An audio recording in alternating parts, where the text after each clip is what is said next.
Luar biasa tadi pandangan Minifresnya yang tertulis cukup panjang, melebihi panjangnya RUU yang dibahas.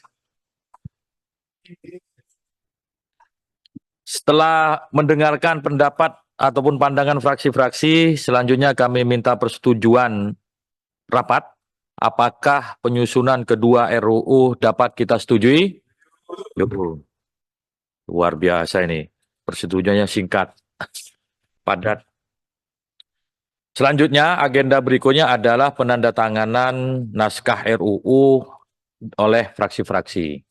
Namun demikian, untuk efektivitasnya forum, rapat ini kami tutup dulu, terus nanti penandatangannya di akhir setelah kita tutup menjadi bagian tidak terpisahkan dari persetujuan. Dan tentu tadi ada banyak fraksi yang menyampaikan catatan-catatan dan itu ketika nanti dalam pembahasan juga akan bisa direview kembali naskah RUU yang sudah kita usulkan.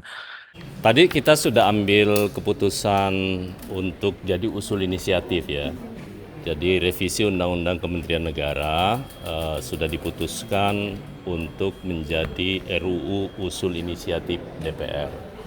Dan selanjutnya kami akan serahkan ke pimpinan untuk diparipurnakan supaya menjadi draft resmi usulan DPR dan setelah itu nanti pimpinan DPR akan mengirim ke Presiden.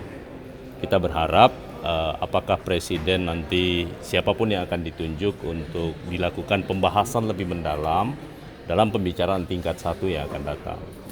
Dan kami bersyukur ternyata bahwa semua fraksi setuju dengan berbagai macam catatan-catatan yang ada yang sifatnya adalah dalam rangka prinsip yang pertama. Semua menghargai perubahan ini dalam rangka memperkuat sistem presidensil kita.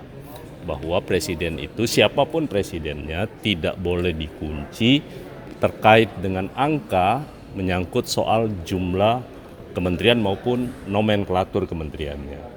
Sehingga nanti kita berharap bahwa efektivitas pemerintahan itu bisa berjalan dan itu dipikirkan sesuai dengan visi misi presiden, khususnya presiden terpilih ataupun siapapun presidennya, prinsipnya seperti itu.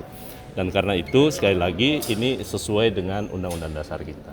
Pak, tadi kan meskipun seluruhnya menyetujui, tapi ada partai yang memberi catatan, salah satunya PKS, kemudian juga PDI gitu ya. Nah, ini yang akan dibahas di tingkat selanjutnya dengan draft yang sudah disepakati hari ini atau yang catatan-catatan tersebut akan kembali dibahas ya Pak? Ya pasti akan tetap dibahas nanti, karena kan nanti ini baru draft usulan draft inisiatif. Nanti akan kita bahas bersama dengan pemerintah, kita menunggu nanti Presiden bisa mengirimkan supresnya dan wakilnya siapa menteri yang ditunjuk untuk membahas ini. Dan kita akan melihat nanti sikap itu. Fraksi-fraksi pasti akan tetap, tapi saya melihat bahwa poin-poin penting adalah bukan soal jumlahnya, tapi menyangkut soal efisiensi dan efektivitas sebuah pemerintahan dalam kabinet yang akan datang itu bisa berjalan.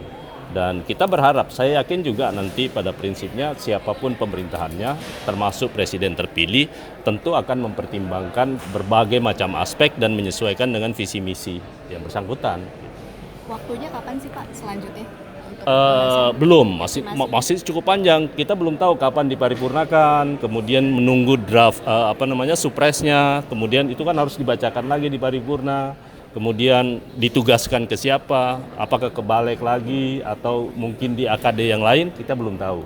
Karena yang paling penting Presiden begitu kita paripurnakan dan suratnya dikirim ke Presiden, draftnya, Presiden punya waktu 60 hari untuk menyelesaikan DIM maupun wakilnya yang akan membahas undang-undang ini. Bang, berarti alurnya nanti setelah ini